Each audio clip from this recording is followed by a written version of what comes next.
Tardes a todos. Mi nombre es Juan Lucio Rodríguez y les voy a platicar un poco acerca de la cardiopatía isquémica, que como pertenece este tema al área de urgencias médicas, pues nos vamos a enfocar en los síndromes coronarios agudos, porque seguramente el tema de cardiopatía isquémica crónica o angina estable probablemente los van a ver en otros módulos como medicina familiar o medicina interna. Por eso yo me voy a enfocar en estos temas, porque es muy amplio. El concepto de cardiopatía isquémica es grandísimo, entonces nos vamos a enfocar en los síndromes coronarios agudos como atención dentro de los servicios de urgencias en general. ¿Okay?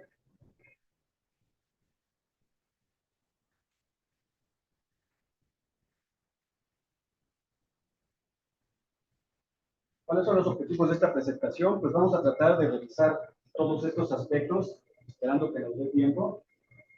Vamos a ver la definición, los factores de riesgo cardiovasculares, hablar un poco de epidemiología, aspectos importantes referentes a la fisiopatología de estos síndromes, las manifestaciones clínicas, cómo podemos integrar un diagnóstico, el tratamiento inicial general, porque les digo, esto es muy amplio, y mencionar algunas complicaciones para tener el contexto lo más cercano posible. ¿Qué significa SICA? Pues significa síndromes coronarios agudos, es decir, todos los síndromes coronarios agudos son una manifestación de que ese paciente está sufriendo de isquemia miocárdica, es decir, de que su corazón está sufriendo la falta de flujo sanguíneo y por lo tanto de oxígeno hacia las células contráctiles. Entonces, muchos de estos pacientes que están presentando o que inician con un problema isquémico de forma aguda, pueden manifestarse de muchas formas, como vemos aquí. Puede ser que tenga muy poquitos síntomas o que permanezca incluso asintomático, como vamos a ver posteriormente. O al contrario, puede ser que esa isquemia, al paso de los minutos, sea tan intenso ese dolor que le va a incapacitar y se va a acompañar de otras manifestaciones, como vamos a ver. Pero también puede ser que se manifiesten estos síndromes coronarios simplemente como falla cardíaca aguda. El paciente debute con un choque cardiogénico, por ejemplo, si el infarto fue muy grande, pues se extendió demasiado rápido, o incluso que de repente presente un paro cardiorrespiratorio o muerte cardíaca, muerte súbita. ¿Okay? Tomando en cuenta estas consideraciones, estos síndromes coronarios pueden manifestarse en el electrocardiograma de diferentes maneras. Puede ser que lleguen pacientes con un electrocardiograma normal. En cerca de un 6%, menos del 10% de pacientes pueden tener un electrocardiograma normal al momento de llegar a recibir la atención médica. Pero en general va a haber alteraciones, ya sea segmento SP con un desnivel negativo o con un desnivel positivo. Y de ahí surge la siguiente clasificación. Pero también puede ser que la principal manifestación en el momento en que llegan al hospital o a alguna clínica sea una arritmia cardíaca. Esa sería otra de las manifestaciones. ¿Qué se tiene que complementar para llegar a una definición de síndrome coronario agudo? Pues debemos medir ciertos marcadores o biomarcadores plasmáticos en la sangre. Algunos de estos síndromes coronarios agudos puede ser que no tengan estos biomarcadores elevados y algo otro sí. Vamos a ver cuál es la diferencia. Y pues aquí finalmente en esta diapositiva estamos viendo que de acuerdo a esto que les he comentado, ya les puedo comentar que entonces estos síndromes coronarios agudos los podemos dividir en estos tres aspectos: angina inestable, infarto del miocardio sin elevación del segmento ST, como lo vemos aquí, como les mostraba, o infarto agudo del miocardio con elevación del segmento ST. Para fines prácticos de esta presentación, esas serían las tres variantes o las tres formas de presentarse de los síndromes coronarios agudos, ya que también dentro del síndrome coronario agudo se incluye la muerte súbita, es decir, pacientes que se acostaron normal y amanecen muertos, ¿verdad? Mueren durante la noche sin saber una causa exacta. La muerte súbita también forma parte de los síndromes coronarios agudos. ¿Sí queda claro? Entonces les comentaba, los síndromes coronarios agudos, como vimos previamente, puede ser con elevación del segmento ST, y ese síndrome coronario agudo pues se llama entonces infarto agudo del miocardio, con elevación del segmento ST. Ya no hay de otra. Cuando hay una elevación persistente del segmento ST, estamos hablando de un infarto agudo del miocardio, y el apellido sería con elevación del segmento ST. Si no hay una elevación del segmento ST, tendríamos que valorar los biomarcadores. Aquí pues coloqué la troponina, que es el más representativo. Si este biomarcador, esta troponina está elevada, y además hay un desnivel negativo del segmento ST, estaríamos hablando de un infarto agudo del miocardio, pero sin elevación del segmento ST. De lo contrario, si no están elevados los biomarcadores, simplemente estaríamos hablando de la angina inestable que mencionábamos hace un momento. Entonces, son las tres entidades y ya las estamos ubicando de manera más precisa. Y aún más, la angina inestable se puede manifestar de estas tres formas. Una angina inestable es aquella que se presenta en reposo y que dura por lo menos 20 minutos o incluso más. Es la diferencia con las anginas estables.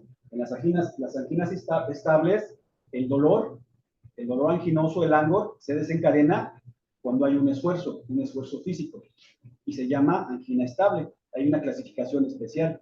Pero cuando el paciente estaba viendo la televisión, estaba dormido, estaba sentado y empieza con dolor anginoso, eso se llama angina inestable. Otra manifestación de la angina inestable puede ser la que se conoce como angina inestable de reciente inicio. Es decir, que el paciente era sano y en un lapso menor a 2 meses ha comenzado con cuadros de angina, pero con estas características, y se le conoce como angina de reciente inicio, 2 meses.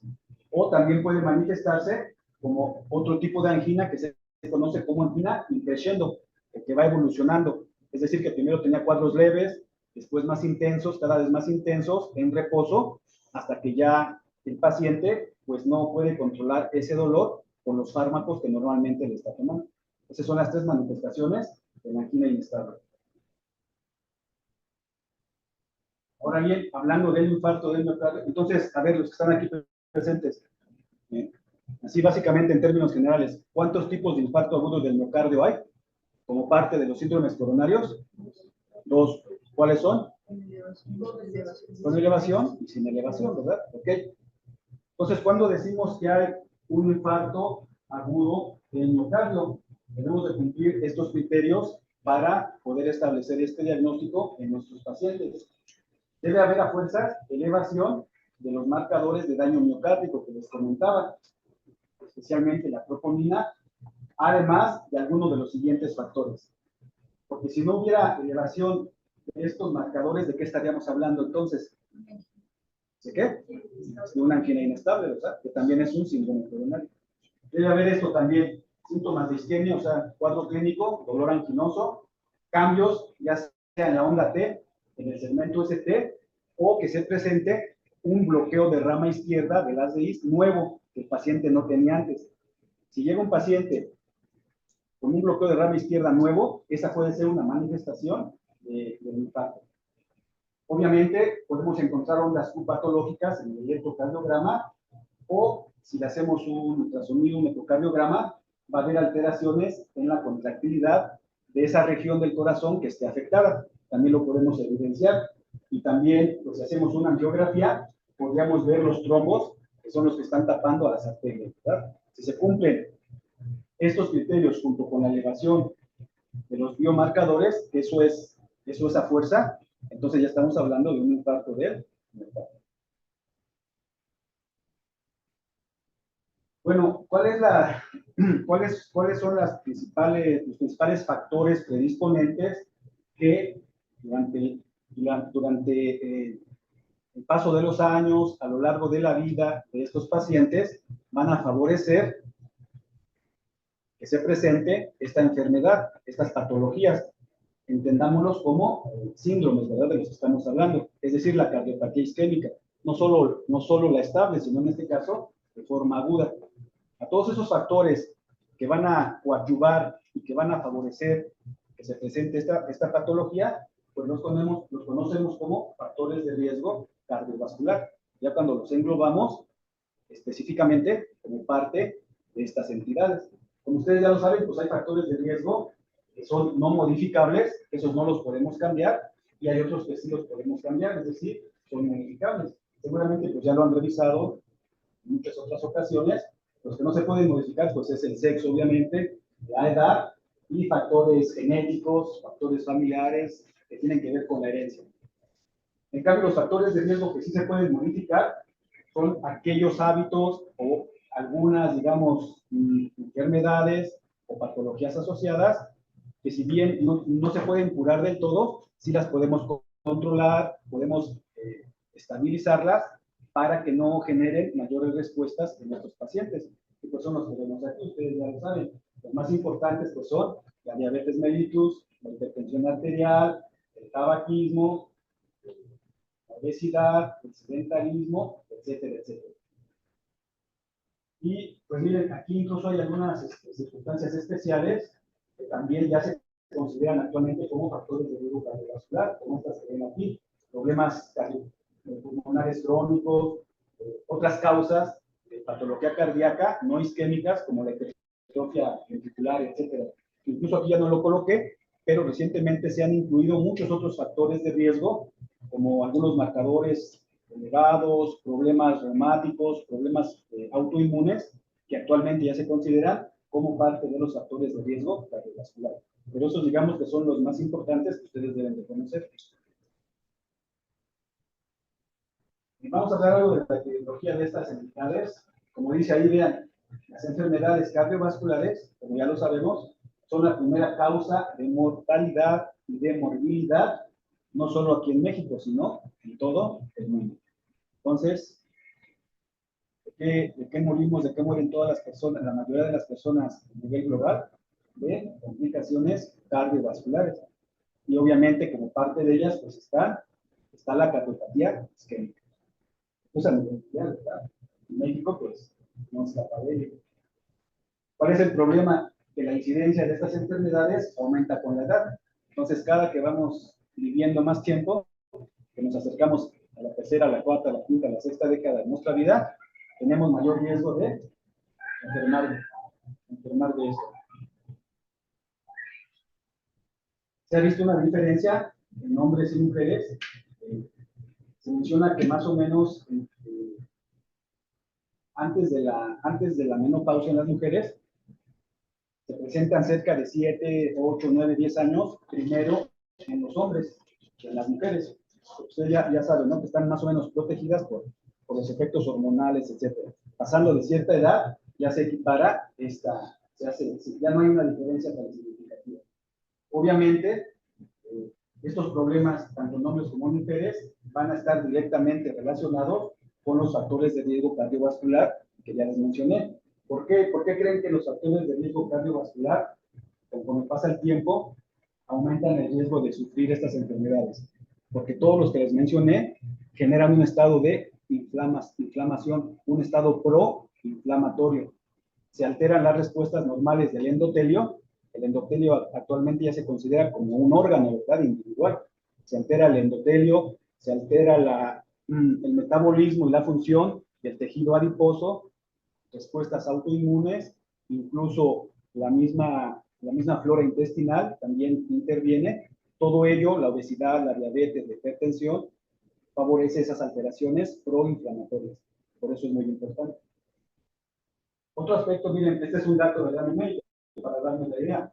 En el 2019 hubo casi 6 millones de nuevos casos de cardiopatía isquémica. O sea, pues esto sigue en aumento. Y la incidencia global, la incidencia por cada 100,000 habitantes es de 293.3. Es una incidencia muy alta comparada, obviamente, con otro tipo de enfermedades. Por eso es la primera causa de qué, pues, de muerte. Estadísticamente se ha notado que en general, independientemente ya de la edad a nivel global, pues mueren un poquito más de mujeres con respecto a los hombres, aunque casi es lo mismo, pero hay ciertas diferencias que debemos de conocer. Lo bueno o lo favorable para este tipo de enfermedades es que la mortalidad en general, y también, o sea, de manera aguda cuando llegan al hospital y a largo plazo después del tratamiento, ha disminuido poco a poco gracias a las terapias de reperfusión. Ahora ya hay más acceso a los servicios médicos, hay nuevos tratamientos, nuevas terapias de intervención, con lo cual la mortalidad ha disminuido un poquito, ¿verdad? Y eso pues es algo alentador. Aquí vemos otros datos que les presento, vean lo que les decía, las enfermedades del corazón aquí en México durante el año 2022 y 2023 siguen siendo la primera causa de mortalidad. En segundo lugar, la diabetes, luego el cáncer, y ya de ahí, por ejemplo, los accidentes, etc. Y esto se repite más o menos de manera semejante a nivel mundial. Lo que les decía, del total de enfermedades cardiovasculares que hubo en el 2022, vean, 51,000 afectaron a los hombres y 45,000 a las mujeres. Digamos, globalmente, ya dijimos que la mortalidad a veces es un poquito más en las mujeres que en los hombres. Bueno, ya que tenemos más o menos un contexto general de estas entidades, de estas enfermedades, vamos a mencionar algunos aspectos de la fisiopatología que son relevantes para comprender a su vez en qué consiste el tratamiento de las complicaciones de estas patologías. Hay algo que se conoce como cuarta definición del infarto agudo del miocardio. Es decir, cada cierto tiempo se realizan, ¿verdad?, reuniones a nivel internacional para ir actualizando estas definiciones y para ir de la mano con los cambios en la tecnología, en los tratamientos, etcétera, pues que también se van presentando. Entonces, hay básicamente 5 tipos de infarto agudo del miocardio que tienen este nombre, tipo 1, tipo 2, etcétera. De los que nos vamos a enfocar ahorita, pues serían los primeros dos, el tipo 1 y el tipo 2. ¿Por qué? Porque el infarto del miocardio tipo 1 es aquel que se desencadena cuando se rompe una placa aterosclerótica. Como vamos a ver ahorita, fisiopatológicamente, la principal causa del infarto del miocardio es la formación de placas de aterosclerosis, o sea, de la enfermedad aterosclerótica, ¿verdad?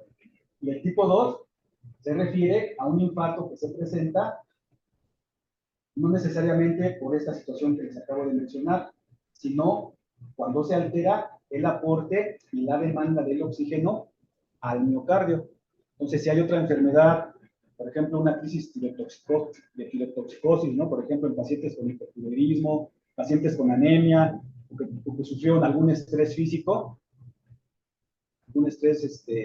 algún accidente o cualquier otra enfermedad que ocasione desequilibrio entre el aporte y la demanda de oxígeno, puede ocasionar también un infarto agudo del miocardio, pero no necesariamente desencadenado. ¿Por qué? Porque la arteria esté ocluida por la placa de ateroma. No sé si me expliqué la diferencia.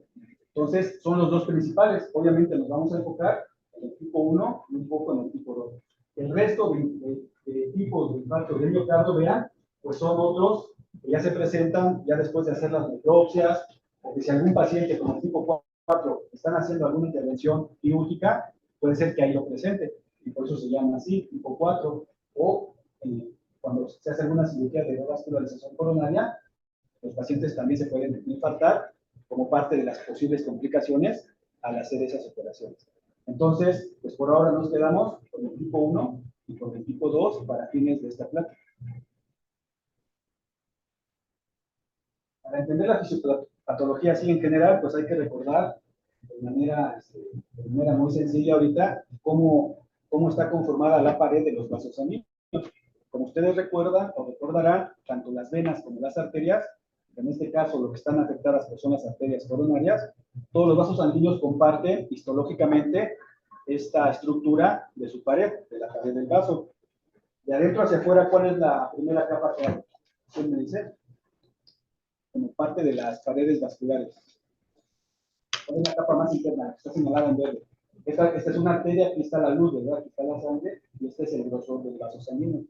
¿Cuál es la capa más interna? ¿Cuál? ¿Perdón? No te escuché. El endocardio es la parte más interna, pero del corazón, ¿verdad? Del corazón. Aquí estamos hablando, este es un vaso sanguíneo. ¿Cuál es la capa más interna?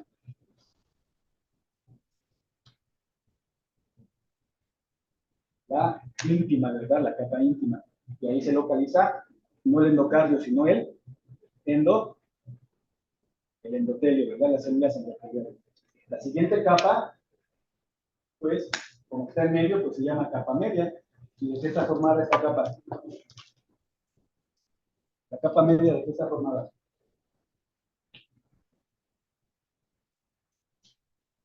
Jóvenes médicos, todos ya son egresados, ¿verdad? ¿Sí? ¿Por de qué años son? ¿Mm? ¿Jóvenes? ¿Sí? Yo creí que eran del primero o del segundo.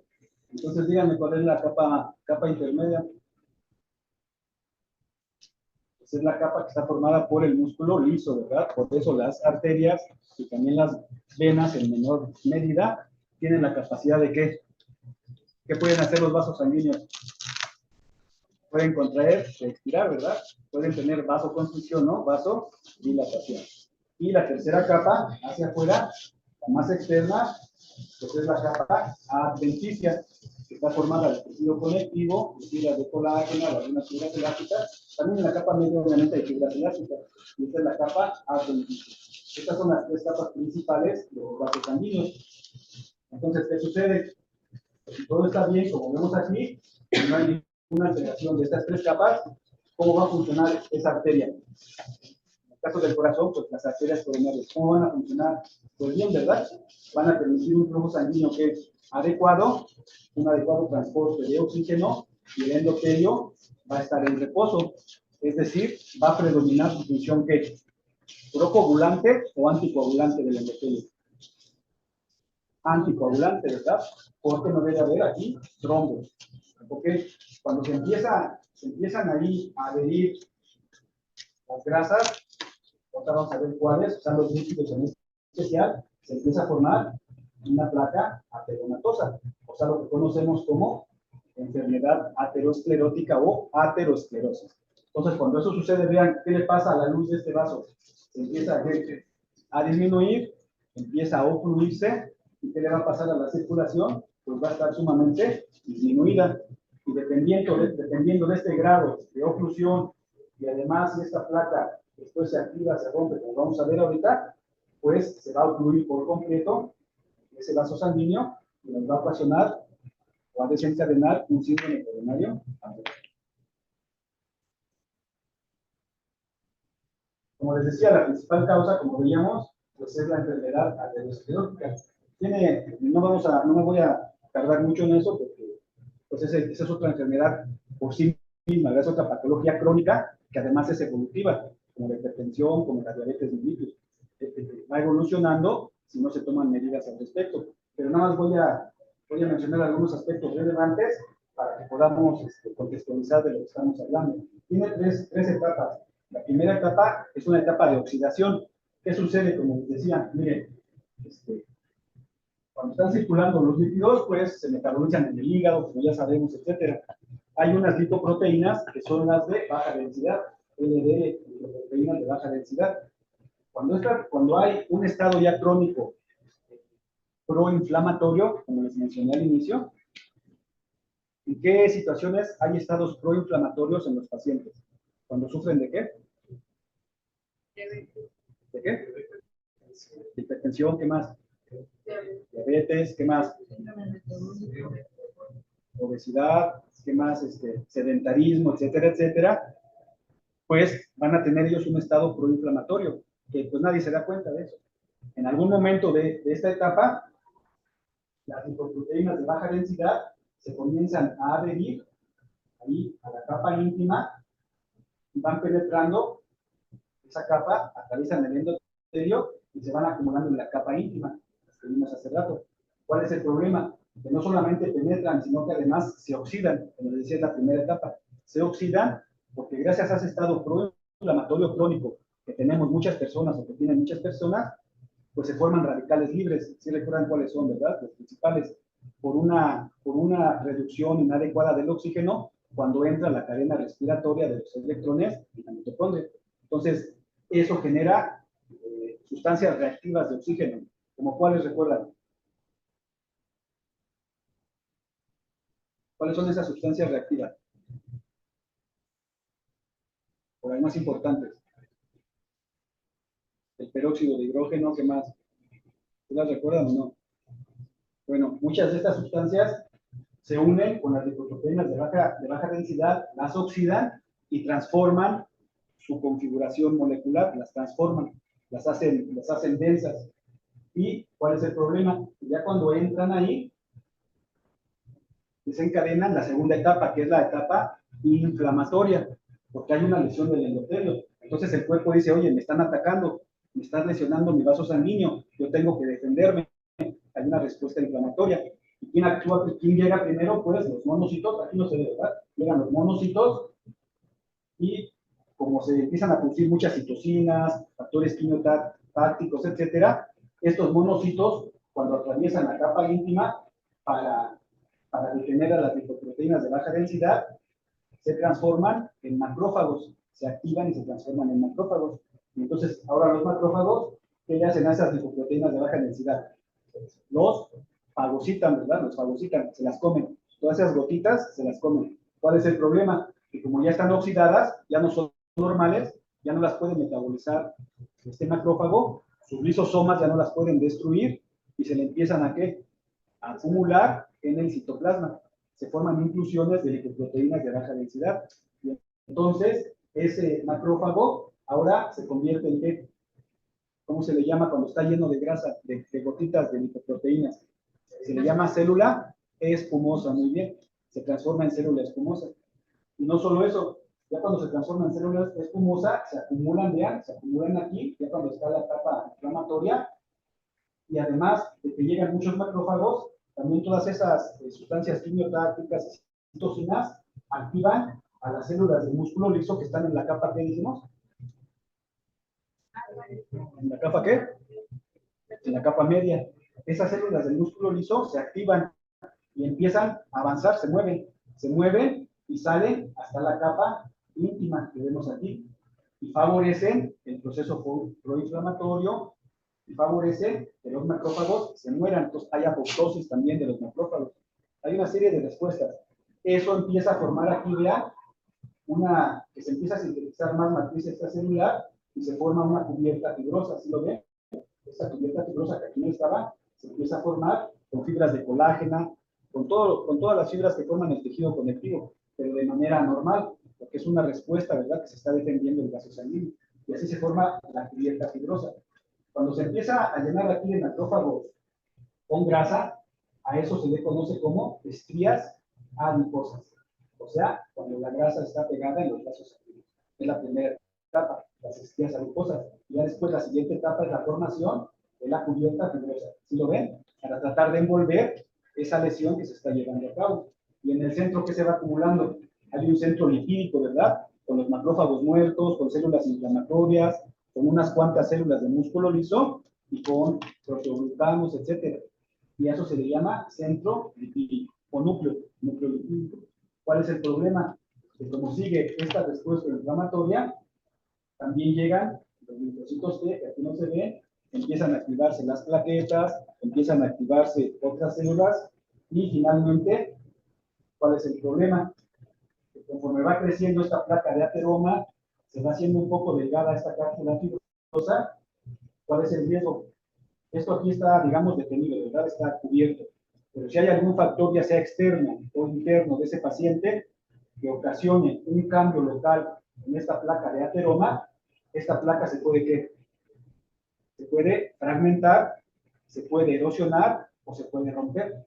Y cuando eso sucede, pues las sustancias que hay aquí activan a las plaquetas, las atraen a ese sitio porque es como una herida, ¿verdad? Que se le formó en el vaso. Entonces echa a andar el mecanismo de que la cascada de la coagulación. Llegan las plaquetas, hay agregación plaquetaria, adhesión plaquetaria, todo lo que ustedes ya han revisado, y se empieza a formar el trombo o el coágulo. Primero se forma un trombo blanco con puras plaquetas, pero conforme eso avanza, pues ya se empieza la trombina, la protrombina se transforma en qué? En trombina, y luego eso hace que el fibrinógeno se transforme en fibrina. Se forman las redes de fibrina y ya se llama coágulo rojo, ¿verdad? Es decir, ya se activó toda la coagulación. Si este coágulo, este trombo, sigue creciendo, puede llegar a ocluir toda la luz del vaso. Y es cuando se presentaría un infarto. Si no se ocluye toda la luz del vaso, ¿qué creen que se presentaría? Bueno, un infarto del miocardio con elevación del ST, y si no se ocluye toda, entonces sería un infarto del miocardio sin elevación del ST o una angina inestable. Serían las diferencias histopatológicas como parte de esta fisiopatología. Bueno, así a grandes rasgos, ¿no? Como para evitarlo. Y aquí lo vemos. El problema es que se puede erosionar la placa o se puede romper. Como vemos aquí, la capa fibrosa se rompe porque es muy delgadita. El centro lipídico tiene sustancias trombogénicas que empiezan a llamar a las plaquetas y se forma un coágulo a nivel local, que puede ser oclusivo o suboclusivo. Y ya dependiendo de eso, se van a presentar las manifestaciones clínicas en cada paciente. Vean, aquí les presento esta imagen, esta fotografía.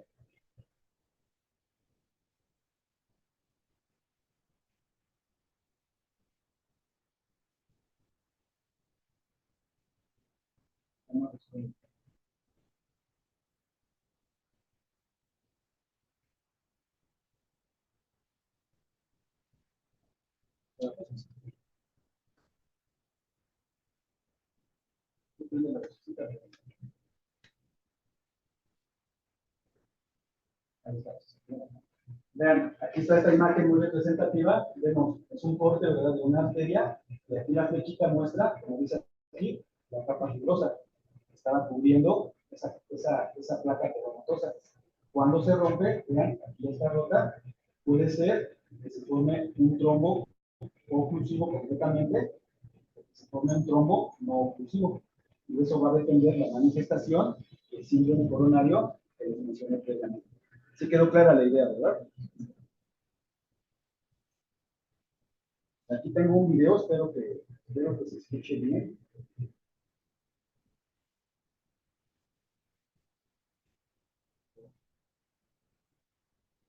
¿Cómo lo puedo activar?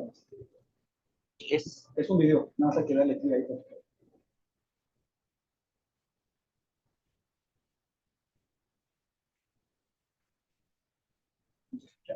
Sí, sí está conectando bien.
Esto empieza conectando la pared interna de la arteria llamada endotelium. La sustancia.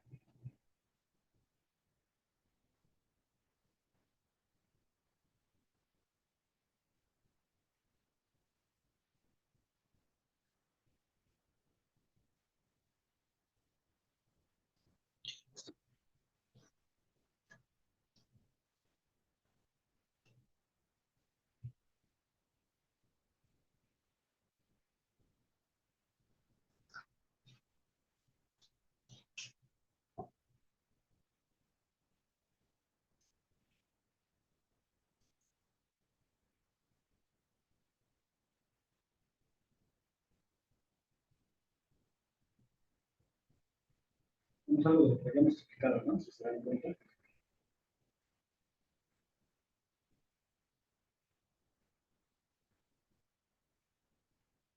¿Qué es eso? ¿Eh? Es el monocito que está entrando a la capa superficial. Llega en su núcleo, ¿no?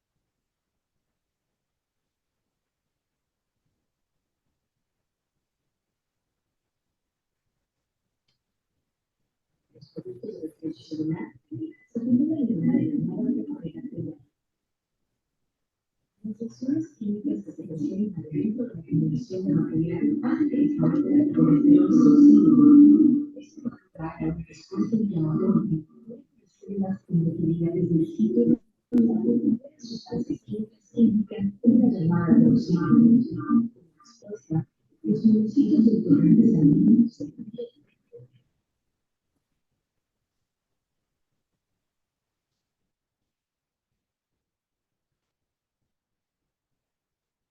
son las causas de la evolución de complejas.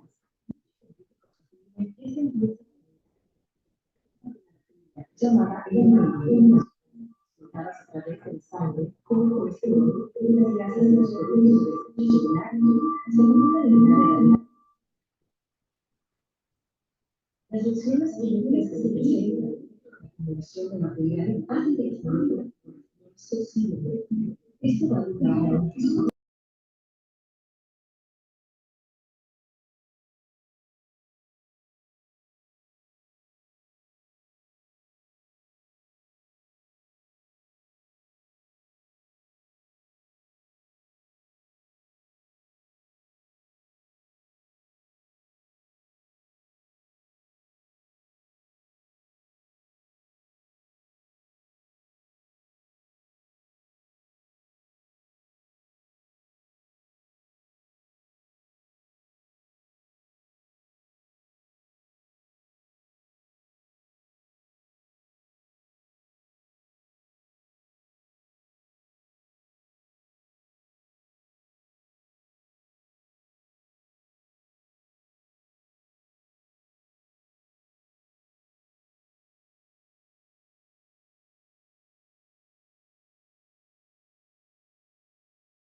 clínicas, patológicas, electrocardiográficas, de acuerdo a la evolución de la propia enfermedad aterosclerótica con relación al grado de isquemia que van a presentar los pacientes. Entonces aquí, este vaso ¿cómo está? Pues normal, ¿verdad? Si ven su luz, está completamente abierta, el flujo sanguíneo es normal, pero al paso del tiempo se empieza a formar la placa ateromatosa. ¿Cuál era la primera formación? La estría grasa, si recuerdan, ¿verdad? Cuando se empiezan a pegar ahí las lipoproteínas o los macrófagos. Pero todavía hay adecuado ¿qué? Flujo sanguíneo. Si esta estría grasa ahora ya se transforma en una placa, como lo vimos hace rato, pues empieza a disminuir un poco más la luz del vaso y empieza a disminuir un poco más el flujo sanguíneo. Sin embargo, todavía hasta esta etapa puede ser que el paciente no presente ningún tipo de manifestaciones clínicas, porque no hay un problema con el flujo sanguíneo como tal. ¿Qué sucede? Conforme va creciendo la placa ateromatosa o aterosclerótica y el flujo sanguíneo ahora sí se reduce mucho más, el paciente puede comenzar con datos de angina estable. Es decir, solamente cuando sube las escaleras, cuando carga algo pesado, cuando empezó a correr, cuando hace algún esfuerzo físico o tiene alguna emoción fuerte, puede ser que se desencadene el dolor, ¿verdad? El dolor anginoso. Pero cuando se recuesta y descansa, pues si se pone una nitroglicerina en la lengua, pues ya se vuelve a recuperar ese flujo sanguíneo, porque todavía hay cierta capacidad del vaso sanguíneo. Pero cuando ya esta placa sufre ¿qué dijimos?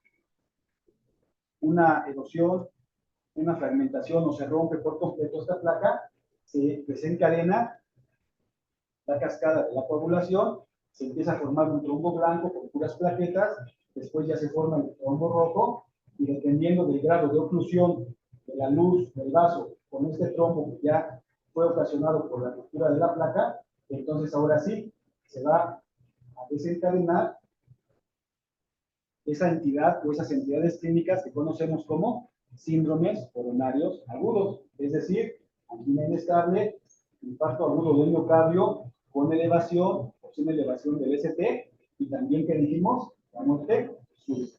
Esas 4 entidades forman parte de los síndromes coronarios agudos. Y aquí lo vemos nuevamente para que no se les olvide. Aquí está la placa normal, aquí está el vaso sanguíneo normal, aquí se empieza a formar una placa aterosclerótica, o sea, se empieza a desarrollar la enfermedad conocida como aterosclerosis. ¿Alguien sabe a partir de cuándo se empieza a desarrollar esa enfermedad o a partir de cuándo ya algún paciente puede tener una placa ateromatosa? ¿Desde cuándo? ¿O a partir de qué momento? ¿Alguien sabe?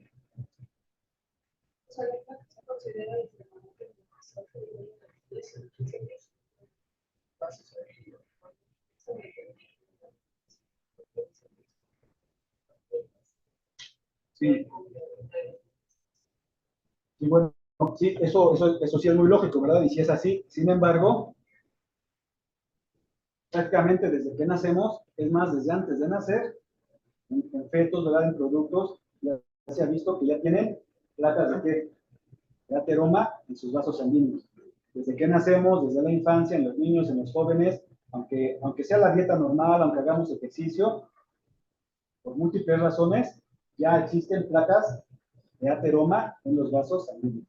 Obviamente, al paso de la edad, como ya dijimos, y con todos los factores de riesgo cardiovascular, y cuando se empieza a generar en nuestra vida ese estado proinflamatorio que les comentaba, pues ya eso va creciendo más rápido. Pero desde niños ya empezamos con eso, ¿sabes? Desde que nacemos, se puede decir que ya empezamos con esa enfermedad, que es progresiva, sin darnos cuenta, obviamente. Entonces aquí ya lo vemos, empieza a crecer la placa, pero como todavía hay flujo, pues eso se puede manifestar solamente cuando el paciente hace un esfuerzo y le da dolor del pecho. Pero si descansa, se le quita, ¿verdad? Pues si se aplica su nitroglicerina.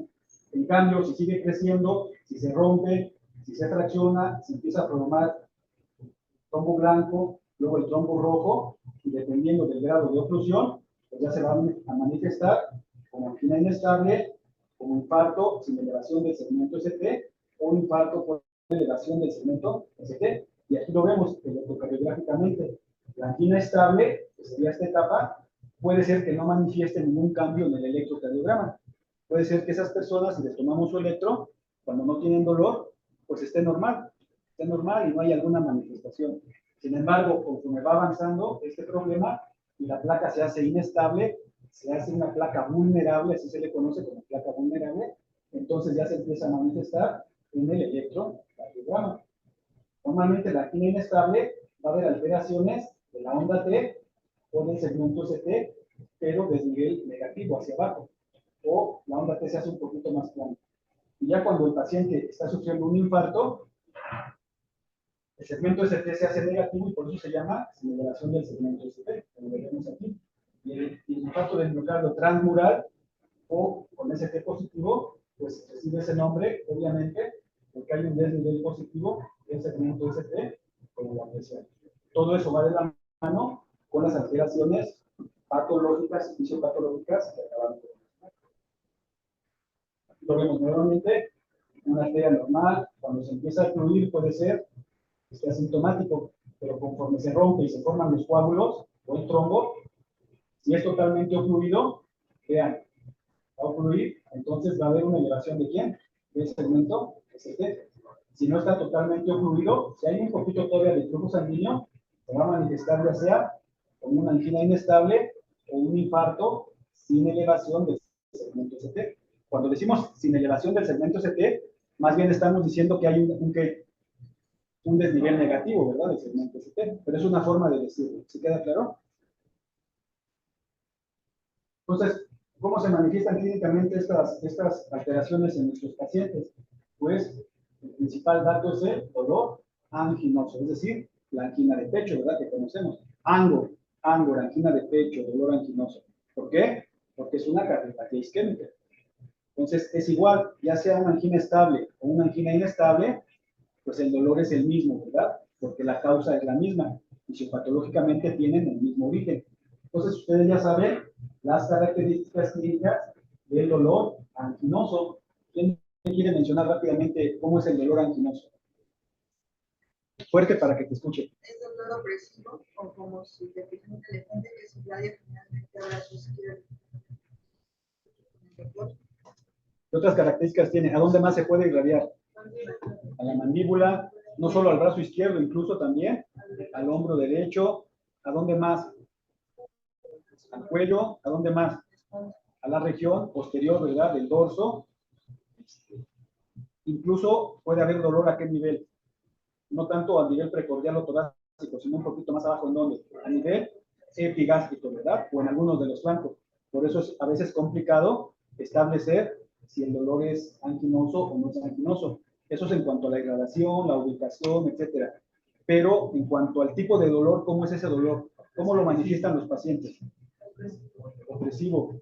¿Cómo sienten? ¿Cómo dicen? Sienten que tiene algo que los está aplastando. Entonces, a veces, más que dolor, es un disconfort, así dicen los libros, ¿no? Un disconfort. O sea, una sensación molesta, una sensación así rara que siente el paciente de forma difusa, no exactamente un dolor muy preciso, muy claro, ¿ok? Por eso sienten como que algo les aprieta. Entonces hay que interrogar muy bien para establecer si se trata de una angina de pecho, o sea, de un dolor anginoso o de un dolor ocasionado por causas que no sean cardíacas, ¿verdad? Que sea lo que nos interesa saber. Además de ese tipo de dolor anginoso, se acompaña de otros síntomas, como cuáles. En ese momento, ¿qué otras molestias tiene el paciente? ¿Vale? Disnea, ¿qué más? Los más como que los más representativos, ¿cuáles serían? Pues hay datos de descarga neurovegetativa, diaforesis, ¿qué más? Náusea, vómito, diaforesis, sensación de disnea, palidez. Incluso los pacientes tienen una sensación de ¿qué? De muerte inminente. Ellos sienten que se van a morir. Entonces hay una descarga adrenérgica que compromete aún más esa isquemia que está sufriendo el paciente. Hay taquicardia, etcétera, etcétera. Pero no solo eso.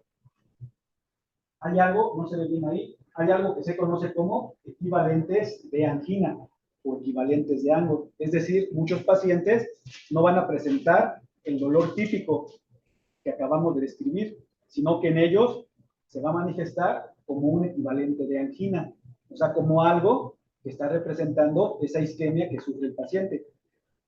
¿Cuáles son los equivalentes de angina? ¿Alguno que conozcan?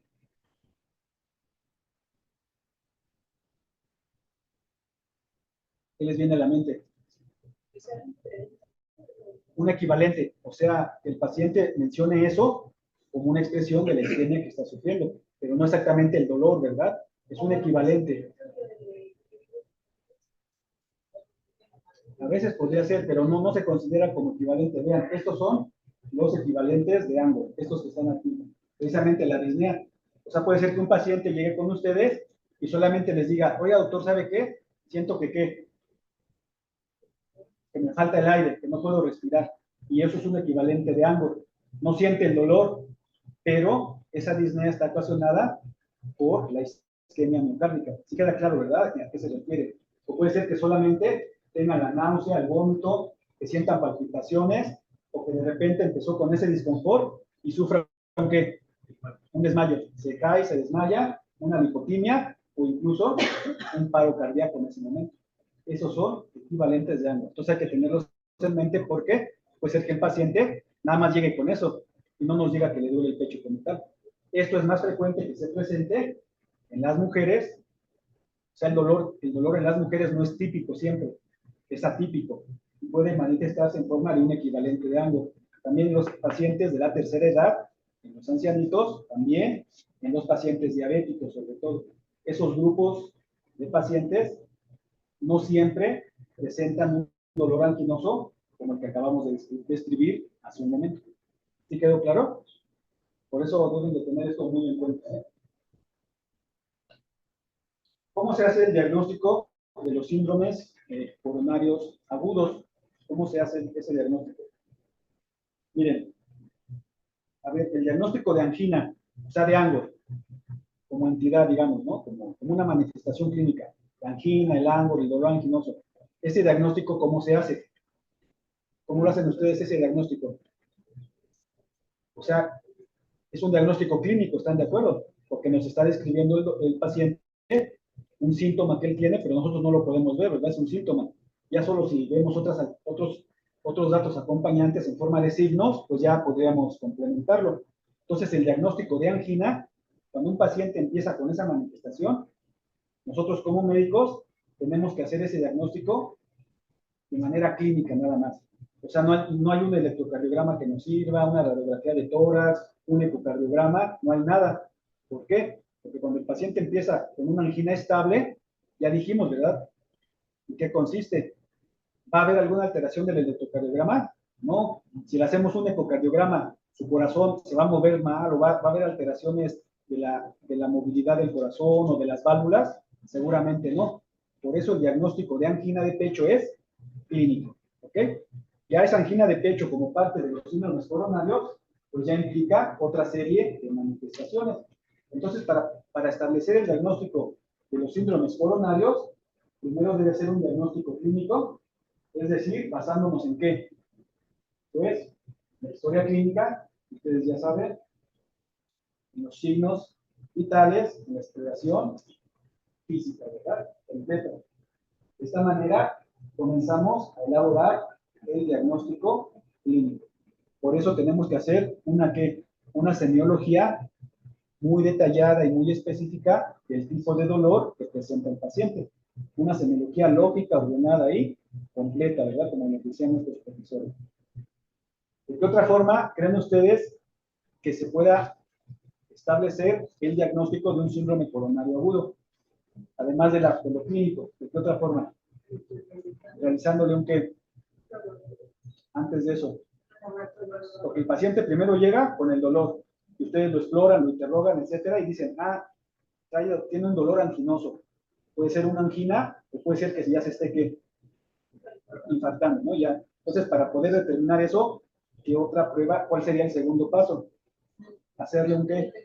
Pues un electrocardiograma, ¿verdad? Entonces, el siguiente diagnóstico es un diagnóstico electrocardiográfico.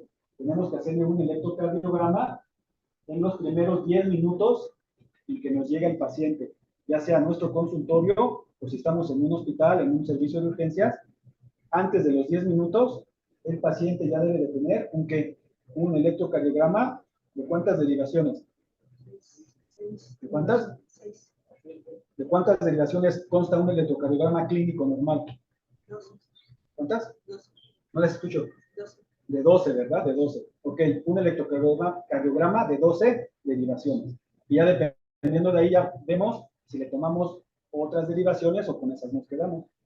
Y para complementar, ahora sí, de manera más específica, en la medida de lo posible, este diagnóstico, ¿cuál sería el tercer paso? Tomarle una muestra de sangre, laboratorios, para determinar los biomarcadores. Aquí todavía le puse yo diagnóstico enzimático, pero no todos los biomarcadores, como vimos, son enzimas, ¿verdad? Algunas nada más son proteínas, como la troponina. La troponina no es una enzima. La CPK sí es una enzima. Por eso yo lo puse aquí, digamos, de forma tradicional. Pero sería el diagnóstico con los biomarcadores. Específicamente con los niveles de troponina, como vamos a ver enseguida. Entonces, debemos seguir todos estos pasos para establecer el diagnóstico de este tipo de cardiopatía isquémica que se manifiesta como un síndrome coronario agudo. Obviamente, ya les decía, a nivel clínico, deben de saber si el dolor es de origen cardíaco, si es anginoso, si es posiblemente cardíaco, o si definitivamente es un dolor no cardíaco. Por eso puse aquí este cuadrito. Ustedes deben descartar, dependiendo de la localización que nos manifiesta esa persona, cuál podría ser la etiología de ese dolor que presenta el paciente en ese momento. Entonces, después ustedes ven con calma esto. Hay una serie de causas, ¿verdad? Dependiendo de la localización del dolor, que nosotros debemos conocer para establecer un diagnóstico diferencial y determinar si el dolor que presenta el paciente es sistémico o no es sistémico. Sí saben, ¿verdad? Este es el signo universal, ¿verdad? De dolor anginoso. Los pacientes se aprietan aquí porque sienten un poco de alivio cuando hacen eso, pero además porque sienten que ya no aguantan. Entonces, cuando llega un paciente que se está apretando hacia el pecho, que está inclinado, que está sudando, diaforético, pues seguramente es un dolor anginoso muy fuerte, pues está infartando ese paciente. ¿Ok? Por eso aquí también coloqué esta tabla con algunos de los principales diagnósticos diferenciales que se tienen que establecer para determinar si la causa de ese dolor tiene otro origen, como vemos aquí. Aquí hay una serie de características del dolor, es coronario, como lo acabamos de ver, o si es ocasionado por algunas otras enfermedades, como esta. Entonces, esto es muy importante, ¿eh? Deben establecer un diagnóstico diferencial para dar el primer paso en el diagnóstico de los síndromes coronarios agudos. ¿Cuál era la segunda parte? El diagnóstico electrocardiográfico. Debemos de tomar un electrocardiograma de 12 derivaciones para complementar el cuadro clínico, lo que nos está diciendo el paciente, lo que estamos encontrando, y a ver si eso se está manifestando en el electrocardiograma. Bueno, aquí rápidamente voy a mencionar hacia grandes rasgos en qué consisten estas alteraciones, o qué es lo que nos traduce lo que le está pasando al miocardio de ese paciente en ese momento. ¿Ok? La cardiopatía isquémica, ¿qué es lo que causa con respecto a la actividad eléctrica del miocardio? Es decir, hasta todas las etapas, ¿verdad? Del potencial de acción, de la despolarización y la repolarización. La cardiopatía isquémica, ¿qué fases afecta más? ¿Quién me dice? ¿Qué fases de potencial eléctrico, sobre todo el mecanismo, de todas las etapas eléctricas del corazón, son las que se afectan más? ¿La cual? La repolarización. Acá muy bien, se afecta un poco la despolarización, como vamos a ver, y sobre todo ya el inicio de la despolarización y el final de la repolarización. Entonces se afecta tanto la despolarización en su fase inicial y la repolarización eléctrica. Si lo trasladamos eso al potencial de acción, debes recordar, son 5 fases, ¿verdad? El potencial de acción de una célula miocárdica. La fase 0 es la entrada de sodio rápido que causa la despolarización, y esto coincide con el QRS del electrocardiograma. Luego viene la etapa 1, cuando se cierran los canales de sodio, dije de calcio, de sodio, son de sodio, ¿verdad? Después se cierran los canales de sodio y allí inicia ya la repolarización eléctrica. Y esto coincide con el punto J. Luego viene la fase 2, que es la meseta, cuando se abren los canales de calcio y por eso se prolonga demasiado este potencial de acción y coincide con el segmento ST. Ya luego se sigue repolarizando y la fase 3 ya es casi el final de la repolarización, que coincide con la onda T del electrocardiograma, y ya la fase 4 sería cuando se llega otra vez al estado de reposo del potencial de membrana y coincide con la línea isoeléctrica que está después de la onda T y antes de la siguiente onda P, que inicia el siguiente ciclo cardíaco. Entonces se afecta sobre todo el inicio de la repolarización y por lo tanto se afecta el segmento ST y también se afecta la onda T. Entonces, para fines prácticos, cuando hay un paciente que tiene cardiopatía isquémica, cuando solamente tiene isquemia, o sea, en la etapa inicial, que solamente está disminuido el flujo sanguíneo, eso va a alterar a la onda T. Entonces, dicho de otra forma, cuando hay alteraciones de la onda T, ¿qué significa? Que el paciente tiene que, ¿tiene qué? No, tiene que isquemia, nada más, ¿verdad? Isquemia, o sea, la angina, ¿verdad? Que le está ocasionando. Si esa isquemia se detiene a tiempo, ya no va a tener lesión sus células, nada más sería la pura isquemia. La isquemia se manifiesta con alteraciones de la onda T. En cambio, si el paciente está solito en su casa, comenzó con el dolor y no se le quita y no se le quita porque es una isquemia, ya su placa estaba casi cerrando, ¿no? Toda la arteria y se formó el coágulo en ese momento, bueno, minutos previos, y el paciente tiene un dolor muy intenso y esa isquemia sigue avanzando, ahora sí que le va a ocasionar a sus células cardíacas. Ahora le va a ocasionar una lesión, ¿verdad? Primero, una lesión. O sea, se va a empezar a afectar el funcionamiento de las células miocárdicas, una lesión miocárdica. Y esa lesión se va a manifestar en las alteraciones del segmento ST. Y ya finalmente, si el paciente no fue al doctor, se quedó en su casa y ya se infartó, después de unas horas, ahora sí que le va a pasar a esa célula. Ya se va a morir, se va a necrosar. Y ya la necrosis miocárdica causa alteraciones o causa que se genere una onda Q patológica. Entonces, son las tres fases. ¿Sí quedó claro? Onda T significa que hay ¿qué? Isquemia. Cuando se empieza a alterar el segmento ST, es que ya se está infartando el paciente. Ya hay lesión de sus células miocárdicas. Y si ya se infartó y no se hizo nada, y ya se murieron sus células cardíacas, se va a formar una onda Q alterada o patológica. Entonces, esto es lo que vemos aquí, hacia grandes rasgos. Esto es algo normal, ¿verdad? Imagínense que esta es la pared del corazón, lo que tú decías, este sería el endocardio, la capa interna, la capa media es el endocardio, y la capa más externa, la que está por fuera, es el epicardio. Obviamente ya sabemos que el corazón está envuelto además por él. ¿Quién envuelve el corazón? ¿El qué? El pericardio, ¿verdad? Ok. Pero esta es la pared como tal del propio corazón. Aquí está todo normal, aquí está fluyendo la sangre, son los eritrocitos, y estas son las capas. El cardio, que además tiene un subendocardio, y el epicardio también tiene un subepicardio, pero son las tres capas principales. Esto está normal, entonces así se vería más o menos un complejo QRS, segmentos de T y una onda T en un electrocardiograma. ¿Qué sucede cuando hay isquemia que está afectando la parte más interna del corazón? O sea, que está afectando ¿a quién? Al endocardio o al subendocardio. Aquí no se alcanza a ver esto rosita, así lo notan, ¿verdad? Quiere decir que hay isquemia. Está sufriendo esa parte del endocardio porque seguramente se está ocluyendo alguna de las arterias coronarias. ¿Qué sucede? Cuando hay isquemia, ¿quién dijimos que se va a alterar? La onda T. Cuando hay una isquemia del endocardio, del subendocardio, las ondas T se hacen. Vean, ¿sí ven cómo está esta? Normal. ¿Qué diferencia notan aquí? Se hace más puntiaguda, aumenta su voltaje y se hace de ramas simétricas, como un triángulo. Cuando hay una isquemia de este tipo y la onda T toma esta forma, entonces se dice que hay isquemia subendocárdica o isquemia endocárdica. ¿Se queda claro? En cambio, cuando lo que está sufriendo es el epicardio, el subepicardio, como vemos aquí, hay una isquemia en esta parte. ¿Quién se va a alterar cuando hay isquemia? La onda T.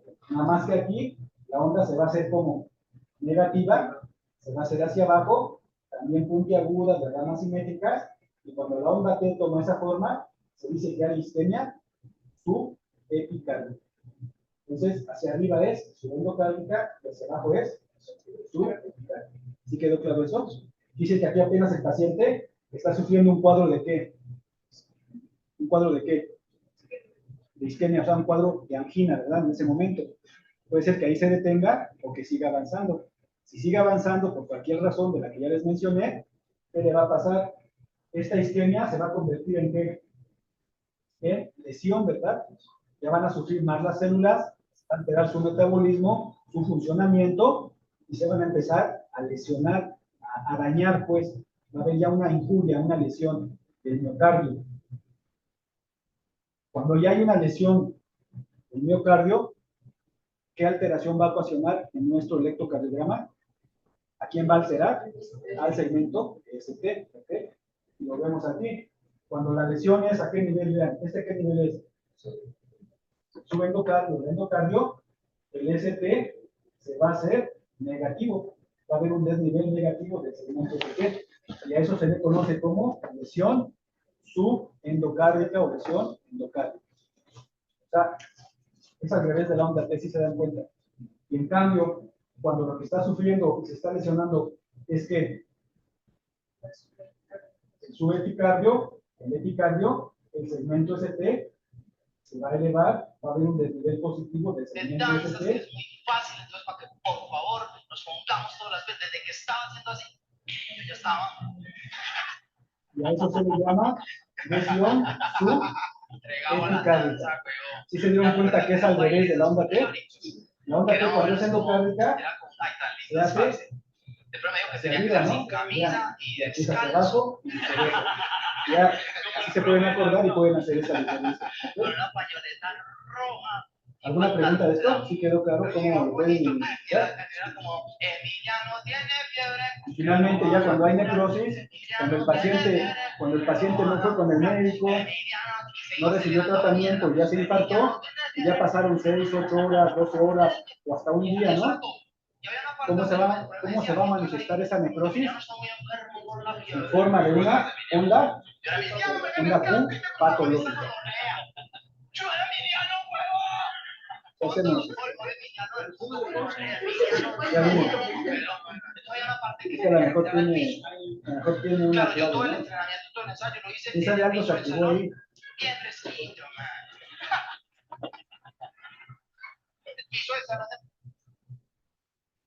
Entonces, cuando ya hay necrosis, vean, cuando hay necrosis, y sobre todo cuando es transmural, cuando afectó toda la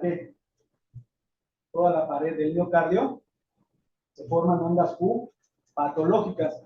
Es decir, ¿por qué se llaman patológicas? ¿Por qué? ¿A qué les suena eso? ¿Por qué creen que se llamen ondas Q patológicas o alteradas? ¿Qué representaría esa palabra para las ondas Q? Cuando sucede qué? ¿Qué cambios, pues? No, pero de la onda T me refiero. O sea, de esa reflexión, pues, de la onda T. Cuando decimos una Q patológica, ¿qué significa? Que la Q se hace ¿qué? Tiene un mayor voltaje. ¿Qué más? Tiene más voltaje, tiene más duración, o bien aparece una onda Q en donde no debe haber ondas Q, ¿sí o no? Serían esas tres características, que tiene un mayor voltaje, que tiene una mayor duración de lo normal, o bien en aquellas derivaciones donde no debe haber onda Q, de repente ya empieza a aparecer una onda Q. Así es, a ver si recuerdan. Por regla, ¿dónde no debe haber onda Q? ¿En qué derivaciones? ¿Cuál? Puede ser que sí haya una pequeñita, pero ok, está bien. Pero así, estrictamente hablando, ¿en dónde no debe haber onda Q? Puede haber también. Básicamente, B1. En B1 y a veces en B2 no debe haber onda Q por los vectores de despolarización, ¿verdad? Del tabique. Lo primero que se despolariza es esa parte del medio del tabique, genera el vector 1, no sé si se acuerdan de eso. Y entonces, esa derivación B1, como está del lado derecho del corazón, de este lado, va a ver la punta del vector y se forma una deflexión positiva. Entonces se forma primero una R, y eso es normal. Entonces en B1 y B2 debe haber una R siempre. Si hay una onda Q, quiere decir que seguramente el paciente ya tiene o tuvo un infarto del miocardio que está ocasionando la presencia de esa onda Q como la vemos aquí. ¿Sí la ven que es bastante grande? Vean, aquí es todavía mayor, y aquí se ve un poquito más. Entonces, estas ondas Q ya son patológicas. Como les decía, ¿qué significa que sean patológicas? Pues significa eso, que la duración es más de un cuadrito, o sea, de 0.04 segundos, que el voltaje es mayor del 25% con respecto a la onda R, que es lo normal, digamos, o lo que les decía, que se presenten derivaciones donde normalmente no debe haber onda Q, sobre todo B1 y B2, como lo acabamos de ver.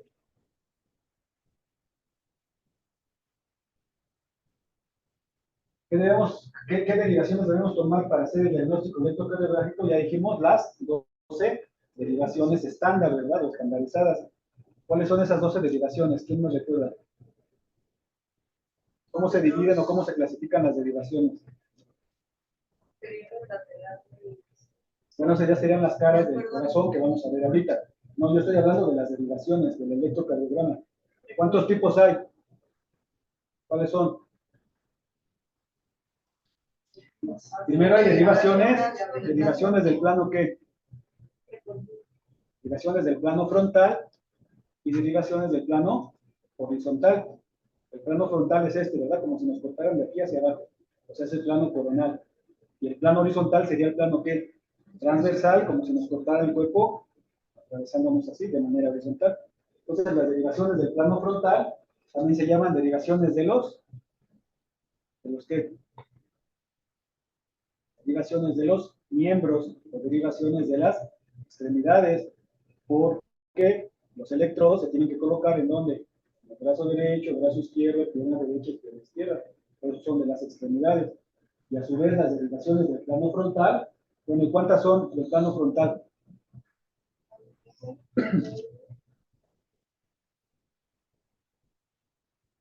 ¿Cuántas son del plano frontal y del plano horizontal? ¿Cuántas y cuántas? Dijimos que en total son 12, ¿no? Ajá, son 6 del plano horizontal. Y entonces el plano frontal, ¿cuántas son? Otras 6. Y a su vez las del plano frontal se dividen en ¿qué? Todas las del plano frontal dijimos que son de las extremidades, porque los electrodos se colocan en las extremidades. Pero de esas 6 se dividen en 3 y 3. ¿Cuáles son? Ese es su nombre, pero unas se llaman como derivaciones ¿qué? Monopolares y derivaciones bipolares. Bueno, y ahora sí, bueno, ¿cuáles son las monopolares de esas que me dijiste, doctora? También se llaman aumentadas de los miembros. ¿Cuáles serían? ABR, ABR, AB, L y AB, ABR, ABL y ABF. Y las derivaciones frontales bipolares, ¿cuáles son? D1, D2 y D3. ¿Ok? Y ya las del plano horizontal, ¿qué otros nombres reciben? Derivaciones ¿qué? ¿Dónde se colocan los electrodos? ¿En qué región del cuerpo? En la cabeza, en las orejas, ¿dónde? En la región que, ¿cómo se le llama a esta región? La región precordial. Entonces, ¿cómo se llamarán? Si se colocan en la región precordial, ¿cómo se llamarán? Derivaciones que los precordiales, ¿verdad? Son 6 y ya cada una tiene, el electrodo tiene pues ya su ubicación que ustedes pues ya deben de conocer. Entonces debemos tomar esas 12 derivaciones, ¿ok? ¿Por qué? Porque cada derivación nos va a dar datos diferentes del mismo proceso, en el mismo momento, pero como si lo estuviéramos viendo desde diferentes lugares, ¿verdad? Esa es la ventaja de que hay 12 derivaciones. Es lo mismo que está sucediendo en ese instante, pero si lo estamos viendo el corazón desde diferentes lugares, ¿ok? Y no solo eso, hay ocasiones en que además de tomar las 12 derivaciones estándar que ya vimos, es necesario tomar otras derivaciones que no son estándar. Pero dependiendo de lo que encontremos en esas 12, puede ser que debamos tomar otras derivaciones, como lo son las derivaciones derechas. ¿Sí lo notan? Las precordiales se colocan del lado izquierdo, ¿verdad? De la región precordial, del lado izquierdo, obviamente, del tronco. Pero también las podemos colocar como si fuera un espejo. ¿Sí? Al revés. En los mismos lugares que se colocan los electrodos, pero del lado derecho del paciente. Y serían las mismas 6, pero hacia el lado derecho. Y eso es útil para detectar si hay un probable infarto de quién. Del del ventrículo ¿qué? Pues del ventrículo derecho, ¿verdad? Porque estamos viendo desde esta parte hacia el corazón. Y también es necesario a veces tomar otras 3 derivaciones en la parte posterior del tórax, que precisamente si son en la parte posterior, ¿cómo creen que se llamen? Derivaciones que posteriores, ¿verdad? Y son otras 3. Si seguimos el mismo orden de B1 a B6, que son 6 precordiales, las últimas 3, ¿qué número llevarían? B qué? B7, B8 y B9, como lo vemos aquí. Tienen su localización, etcétera, y eso es cuando sospechamos de que el paciente tiene un infarto posterior o posterior inferior, porque estas derivaciones de las extremidades y las precordiales no pueden ver directamente la cara que la cara posterior del corazón, porque está hacia atrás, ¿no? Y la cara inferior tampoco. Por eso debemos complementar con estas derivaciones para realizar el círculo completo, ¿ok? Entonces ya deben aprendérselas y deben buscar ustedes para qué sirven exactamente. Entonces, ya que estamos hablando del diagnóstico electrocardiográfico, debe de cumplir estas condiciones para establecer que se trata de un infarto agudo del miocardio con elevación que positiva del segmento ST. Este es el punto J. Normalmente, ¿dónde debería estar ese punto J? Aquí, ¿verdad? En la línea eléctrica. Y el segmento ST estaría aquí. Pero vean cómo se elevó el punto J y se elevó el segmento ST. Cuando es un infarto transmural, como les acabo de explicar. Deben tener estas características. Pues no las vamos a ver todas, después ustedes las ven con calma. Yo les voy a mandar esta diapositiva. Pero básicamente deben cumplir con esta medida de voltaje, las regulaciones precordiales, etcétera.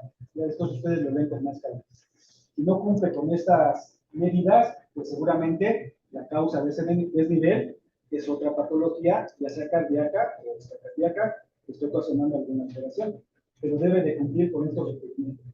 Lo que les decía, si el paciente ya tenía un electrocardiograma que se tomó hace un año, por ejemplo, hace 6 meses, y cuando llega con nosotros con el dolor, vemos que tiene un bloqueo de rama izquierda de las de IS, y que antes no lo tenía ese paciente, y nos llega con dolor anquinoso, esa puede ser la simple manifestación de que el paciente tiene un infarto. Lo que pasa es que el bloqueo de rama izquierda también causa alteraciones a este nivel, y como que no nos deja ver lo normal. Por eso se considera como un criterio para establecer un infarto agudo del miocardio con elevación del segmento ST. Y, pues ya dijimos, las ondas Q nuevas, que no estaban, por lo menos, dos derivaciones contigo. ¿Ok? Y de la misma forma, hay criterios cuando se trata de un desnivel negativo del segmento ST, la onda T aumenta su voltaje en ciertas derivaciones, o el punto J en lugar de estar arriba, ahora ¿dónde está? Veanlo, abajo, ¿verdad? Hay un desnivel negativo del segmento ST que debe de cumplir al menos con estas condiciones que están aquí. Perdón que la puse en inglés, pero pues es la imagen original.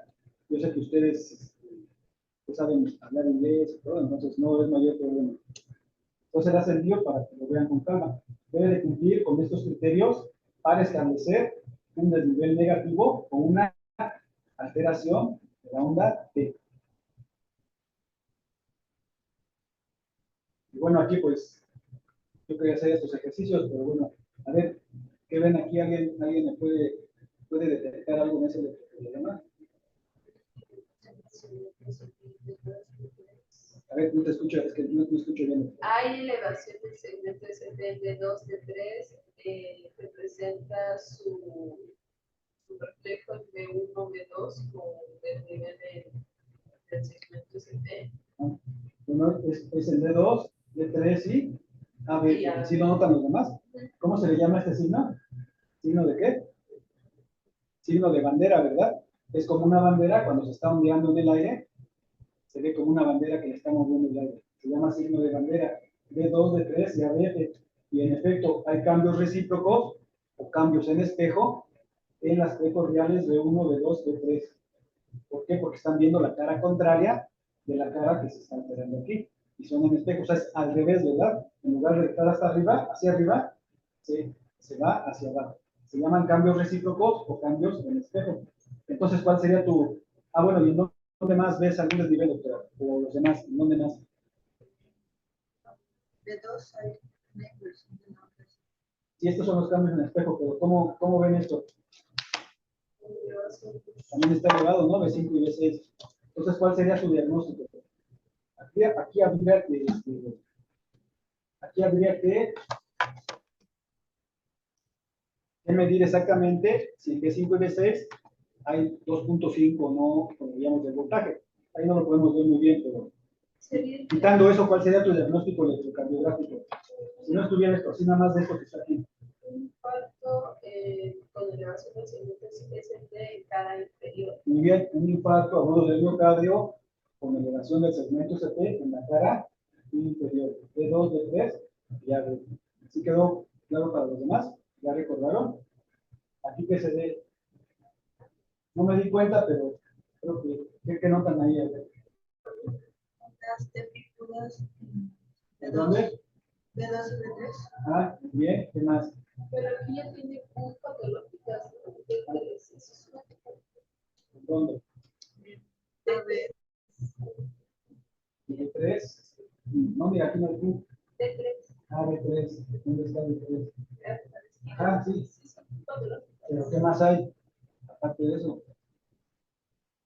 Es lo mismo, No, no, es casi igual que el de hace rato. Vean, hay un desnivel que es igual, hay un desnivel positivo del segmento CT en D2, D3 y AB. ¿Sí lo notan ya los demás? ¿Sí lo notan?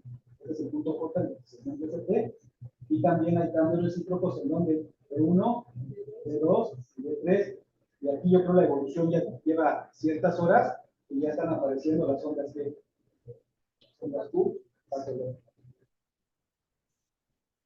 Aquí que notan. ¿Alguien más? A ver. ¿Qué notan? ¿Qué les llama la atención?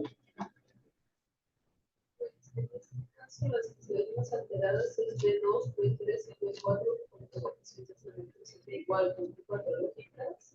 ¿No? Y también en estas, pero se nota como unas ondas de mayores Ah,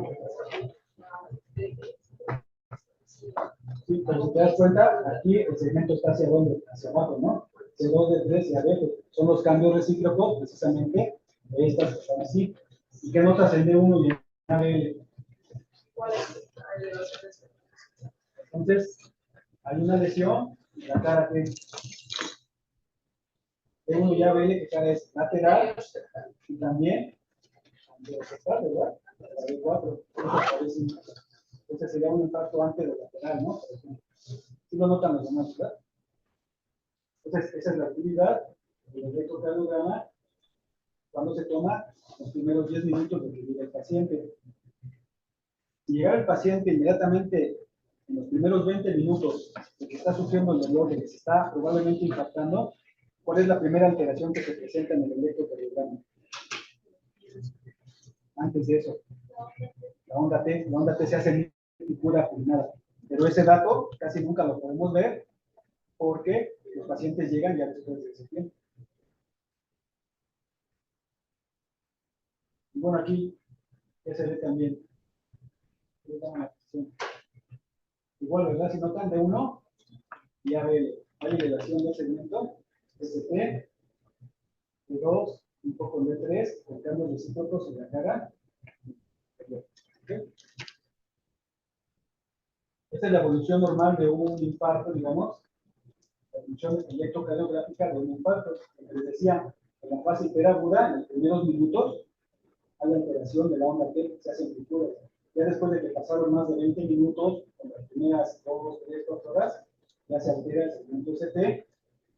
Cuando pasan las de 12 a 24 horas en un día, la onda T, si estaba positiva, ahora se hace negativa.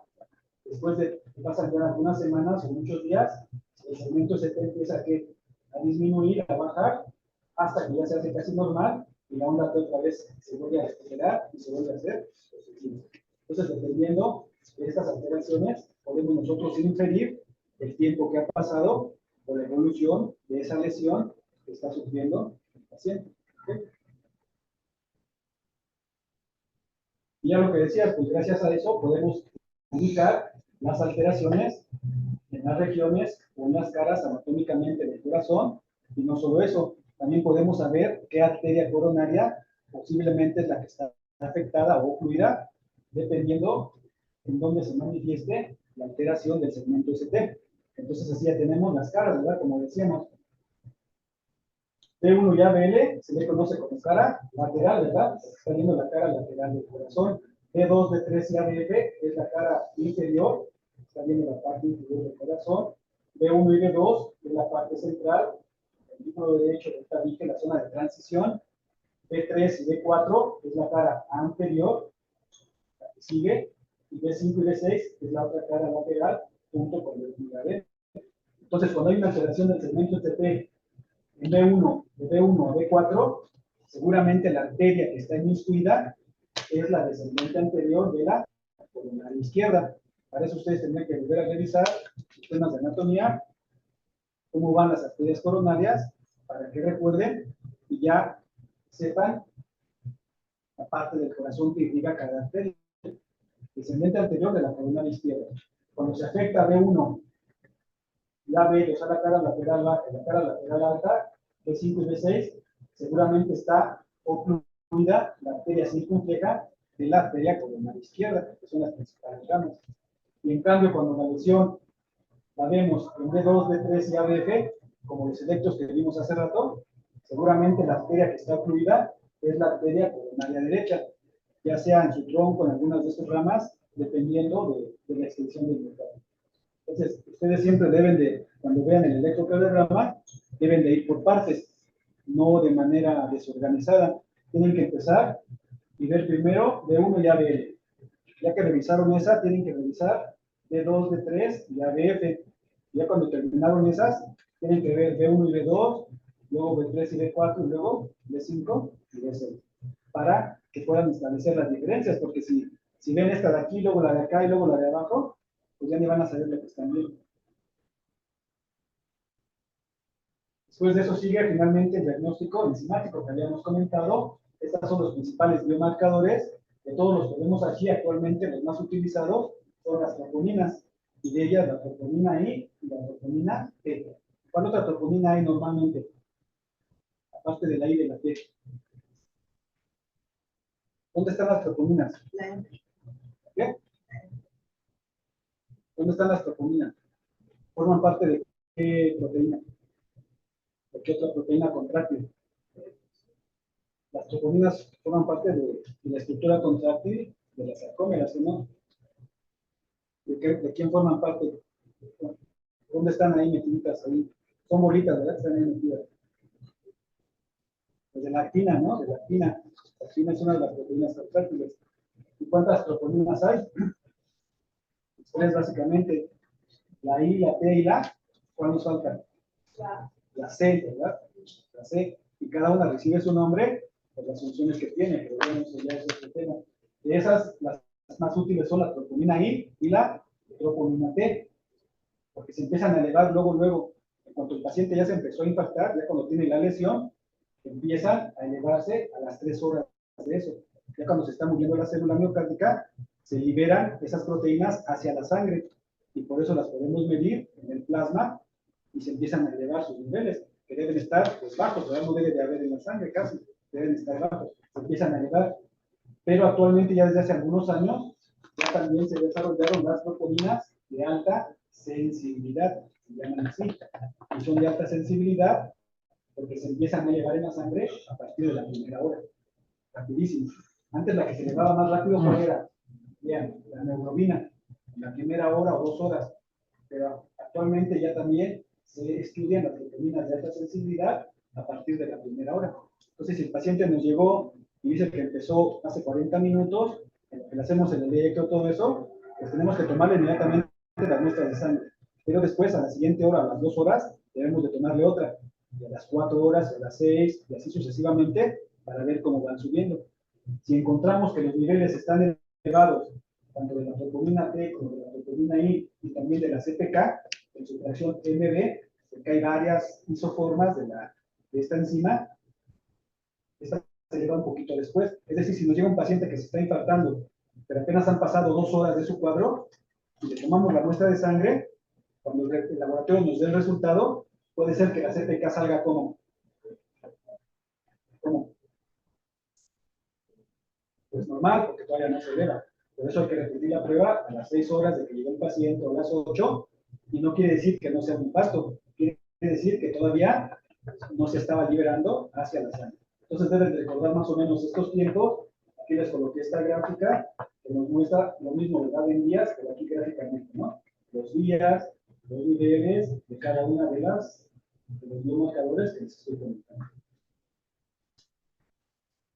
Es importante saber que las troponinas no solamente se elevan por motivos cardíacos, o sea, por lesión del miocardio.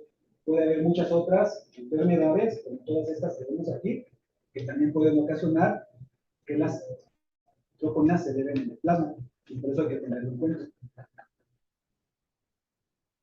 Entonces, gracias a todo eso, vean, la que tomamos, exploramos al paciente y lo interrogamos, le tomamos su electro, vimos qué tipo de alteración es, tomamos los niveles de sangre, y además le podemos hacer un ecocardiograma, por ejemplo, si está disponible, pues ya con eso vamos a determinar nuestro diagnóstico final y saber si es un infarto de miocardio con elevación del ST, infarto de miocardio sin elevación del ST, o solamente es una angina inestable, o incluso podemos descartar todo esto y decir, no sabe qué, que usted no tiene un síndrome coronario, sí tiene algo, es otra enfermedad, pero no es un síndrome coronario, ¿ok?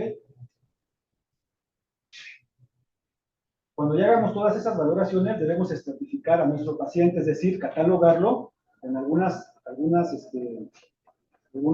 scores o algunas mediciones que hay para poder predecir cuál es el pronóstico de ese paciente, si va a tener más riesgo de complicaciones, o si va a tener más riesgo de mortalidad, etcétera, etcétera.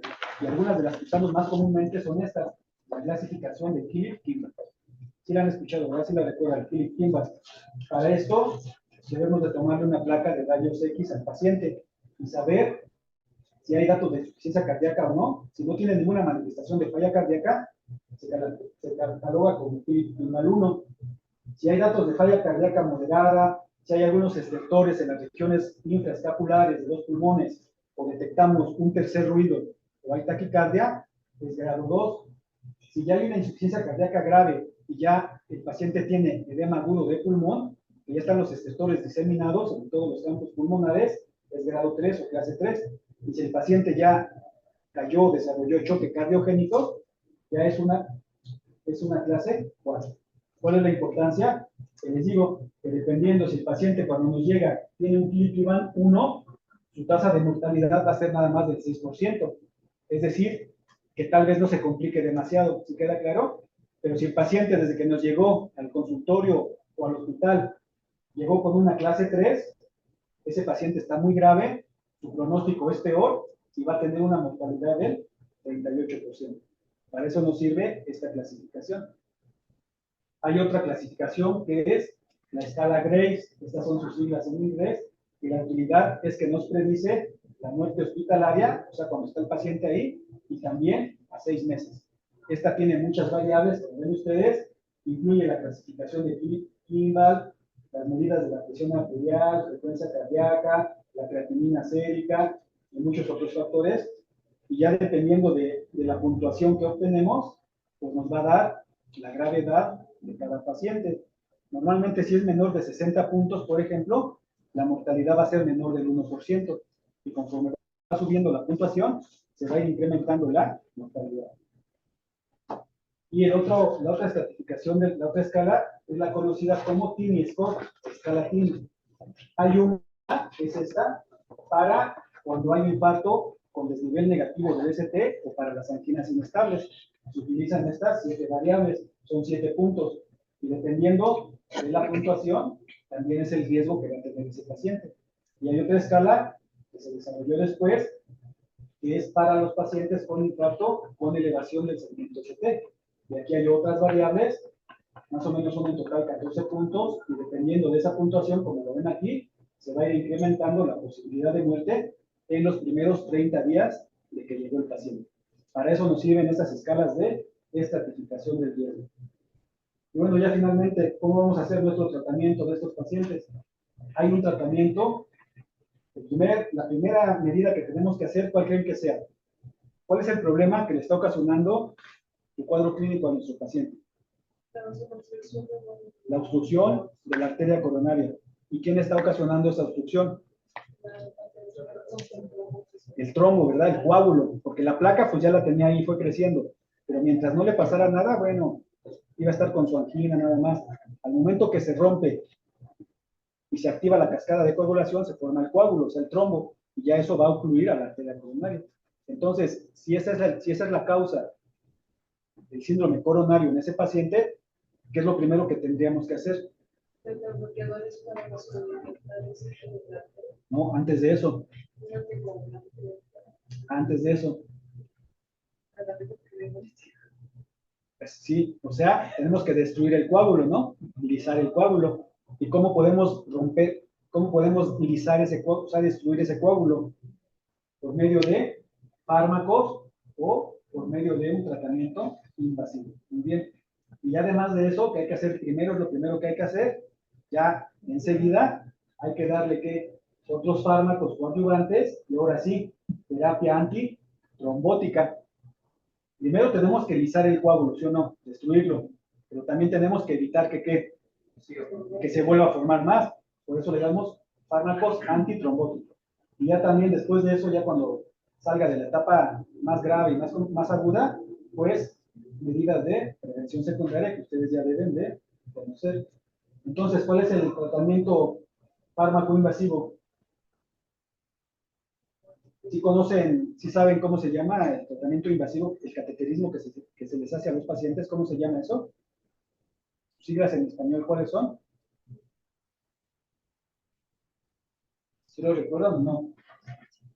Aquí está, pero está en inglés. PSI. ¿Qué significa PSI? Intervención coronaria percutánea. O sea, en español es ICP. O sea, una angioplastía, ¿verdad? Coronaria. Es decir, se hace una punción periférica, se mete un catéter con un pequeño globito, se lleva hasta las arterias coronarias, se infla el globo, se destruye el coágulo y al mismo tiempo se le puede colocar un stent, ¿verdad? De metal para que no se vuelva a cerrar la arteria. Eso se llama ICP y hay varios tipos de ICP. Lo ideal para el tratamiento del infarto agudo del miocardio con elevación del segmento ST es hacerle al paciente una ICP primaria, o sea, una angioplastía primaria. ¿Qué significa?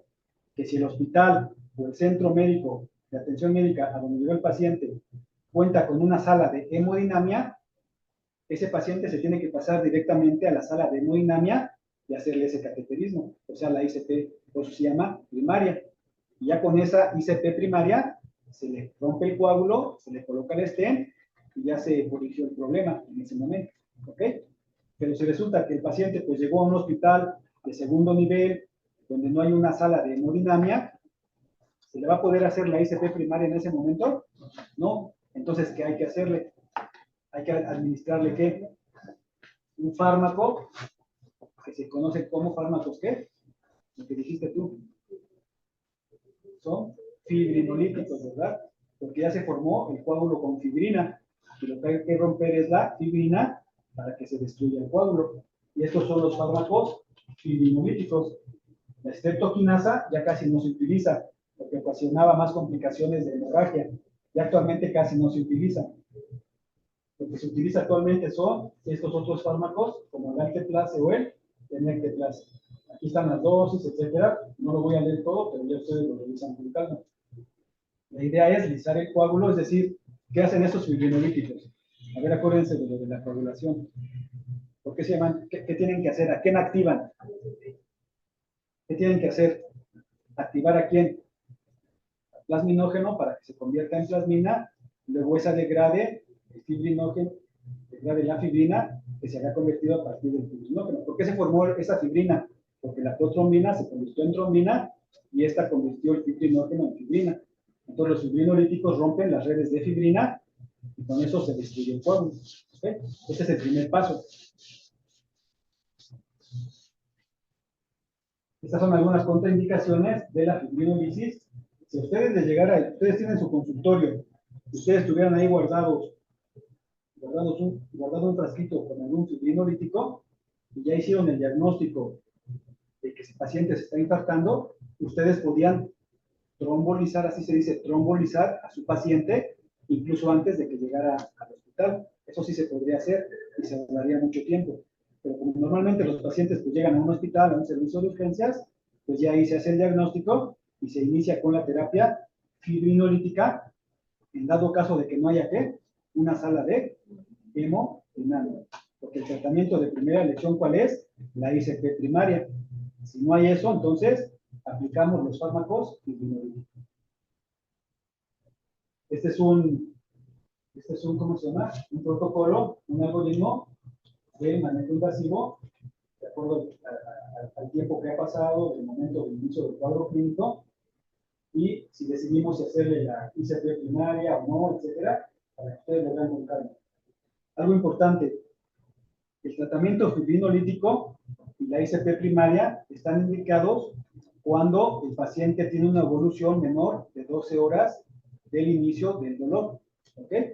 Si ya pasaron 16 horas o un día entero, aunque ya sepamos que el paciente sí se infartó, ya no lo podemos trombolizar, porque ya pasaron más de 12 horas.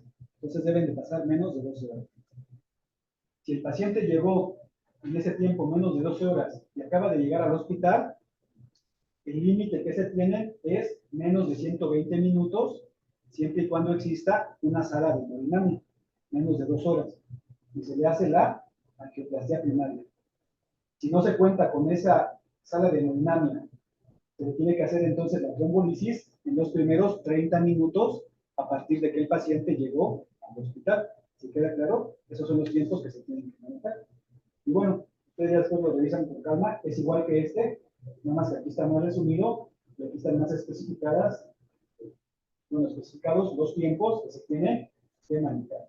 Una cosa importante, a todos los pacientes que se les aplicó el tratamiento con fibrinolisis, o sea que se trombolizaron, a todos ellos, en las primeras 24 horas, se les tiene que hacer una angioplastia temprana, las primeras 24 horas. ¿Sí queda claro? Porque ya se ha demostrado que además de que se les aplicó el fibrinolítico, si también se les hace la angioplastia, les va mejor todavía.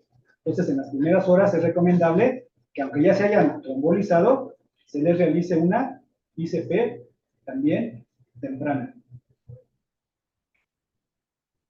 Si además de que le hicimos la trombolisis, el paciente no remitió el cuadro anginoso, no hubo datos de reperfusión, entonces, en cuanto se pueda, se tiene que enviar a un hospital que cuente con sala de hemodinamia y se le tiene que hacer una angioplastia, pero ya se llama de rescate. ¿Se quedó claro? Como no le funciona la fibrinolisis, lo más rápido posible hay que enviarlo para que lo metan a la sala de hemodinamia y le hagan una angioplastia de rescate.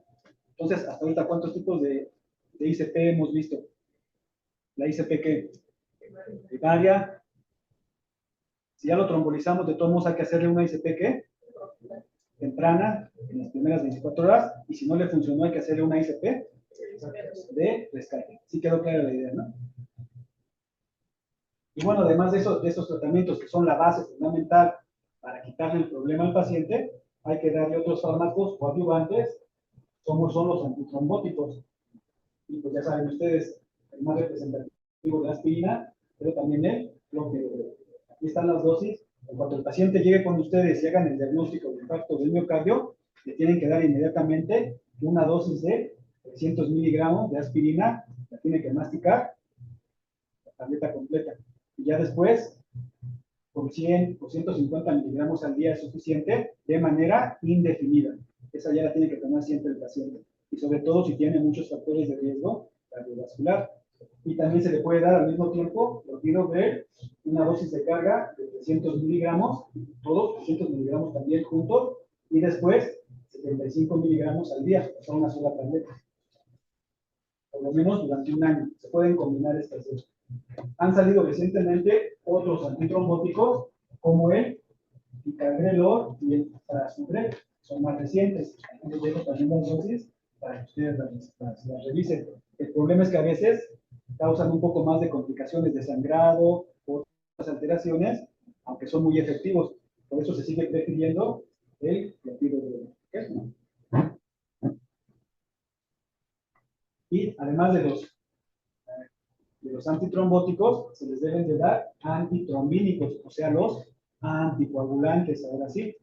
Y los dos anticoagulantes que se utilizan son la enoxaparina o la heparina no fraccionada. La heparina no fraccionada se administra por vía intravenosa. La ventaja de la heparina, de la enoxaparina, es que se puede aplicar de manera subcutánea. Y entonces es más fácil de administrar. Aquí les dejo también las dosis, dependiendo de cada tipo de paciente, para que ustedes lo revisen localmente.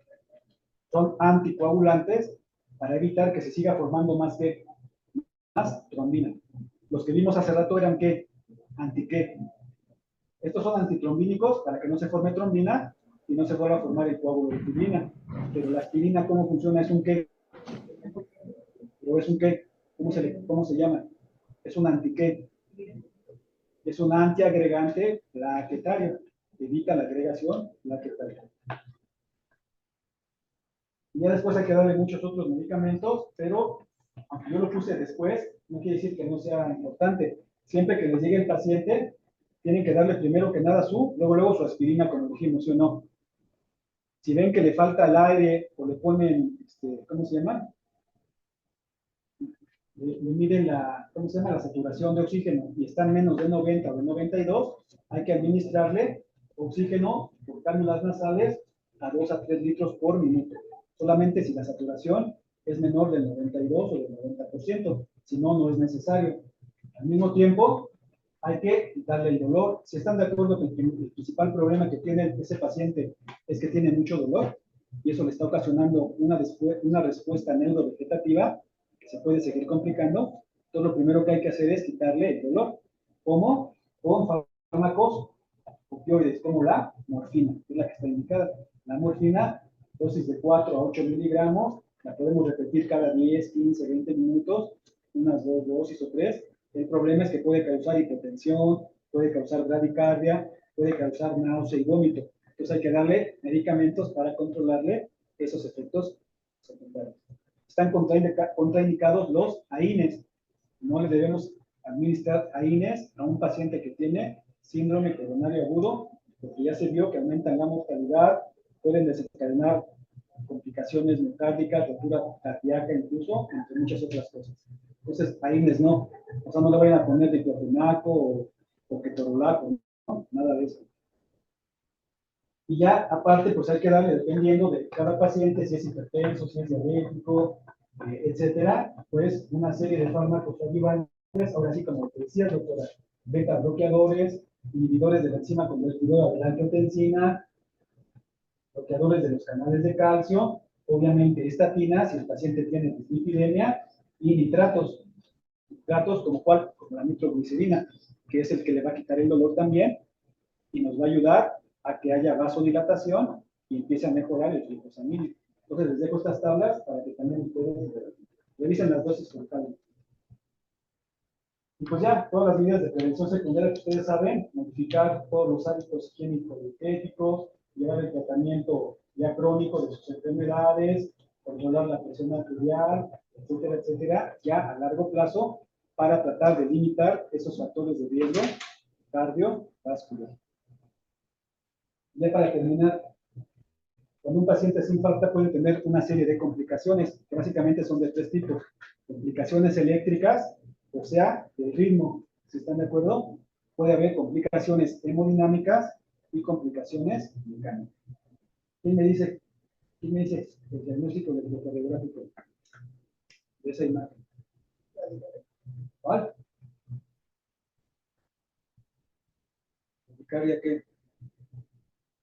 Porque hay bradiarritmias y hay taquiarritmias, ¿no? Esta es una bradiarritmia. Entonces, para ser específicos, debemos ponerle el apellido. Entonces, es una bradicardia ¿qué? ¿Lo que dijiste? Bradicardia sinusal. Es una bradicardia sinusal. ¿Por qué sinusal? ¿Cuáles son los criterios electrocardiográficos para saber si el ritmo es sinusal o no? Que es a la misma distancia de Que R a R. el RR sea regular, ¿no? Más o menos. ¿Qué otra cosa? Pero más que eso, Tenga todo su complemento la onda P. que todas las ondas P vayan seguidas del complejo QRS. Si no, quiere decir que hay un bloqueo. ¿Y qué otro parámetro? Que las ondas P deben ser positivas en cuáles derivaciones. Siempre. D2 y AP. Sí. A fuerzas en D2, ¿verdad? Y también puede ser en AB. Si no son positivas, quiere decir que ahí hay un problema.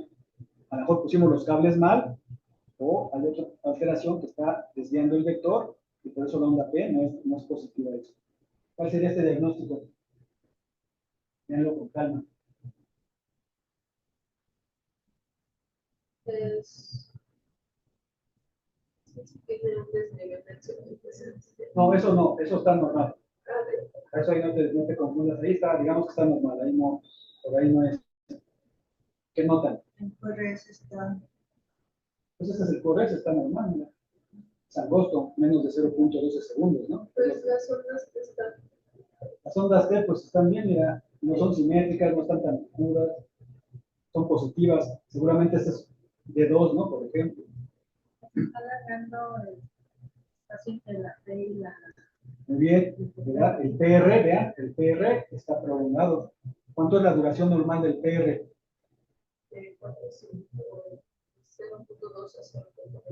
0.12 a 0.20 segundos. ¿Y aquí cuánto mide? Cada cuadrito grande son 20, ¿no? Pues mide como 4, ¿no? Algo así. ¿Cómo se le llama eso cuando el PR está prolongado? ¿Cómo se le llama eso? Ya acabamos, prácticamente, ya van a ser unas imágenes. ¿Cómo se le llama eso? ¿Qué nos representa el PR? La repolarización de las aurículas. No. Bueno, sí es parte de, más bien es la despolarización, ¿no? Porque la onda P es la despolarización auricular, pero el PR es el intervalo de tiempo, que es todo esto, de aquí hasta acá. ¿Eso qué nos representa? ¿Qué significa ese intervalo de tiempo? ¿Eh? No, pero sí, ahorita estoy preguntando qué significa fisiológicamente ese intervalo de tiempo. Eléctricamente.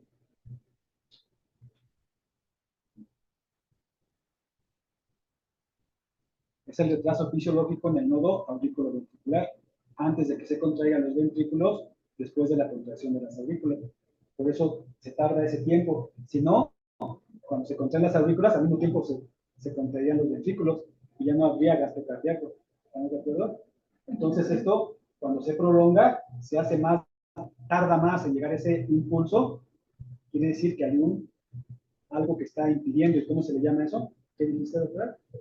Bloqueo ¿qué? Aurículo ventricular. Y como solamente se prolongó el PR, es un bloqueo AB de primer grado. ¿Sale? Y bueno, pues ya sería todo. Ya aquí sería otras, pero bueno, ya se nos acabó el tiempo. A ver, nada más para terminar esta. ¿Qué notan aquí? Falta un complejo QRS. Aquí hay dos P, ¿verdad? Y no hay QRS. ¿Y qué más hay? ¿Qué más notan? ¿Qué le está pasando al PR? Mira, aquí está el PR, luego aquí hay otro, y luego aquí hay otro. Y luego desaparece un complejo. Se está prolongando poco a poco el PR hasta que se bloquea un impulso y aparecen las ondas P. ¿Cómo se le llama eso? Bloqueo AB de segundo grado. Movitz, que... ¿Ah? Y bueno, ya, ¿qué es esto? Rápidamente. ¿Cardia qué? ¿Eh?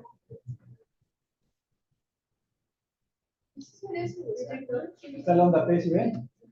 P, QRS, P, QRS, P. Nada más que como está tan rápido, queda cerquitita de la onda T. Entonces es una taquicardia sinusal, como de 150. ¿Eso qué es? ¿Una taquiarritmia de qué tipo? Vean. ¿Cómo se llaman estas onditas? De sierra. No, no son de sierra, las de sierra se ven diferentes. Son ondas F, ¿ve? En lugar de onda P, hay esas ondas F. ¿Cómo se le llama eso? Fibrilación Auricular. ¿Qué es esto? ¿Taquicardia qué?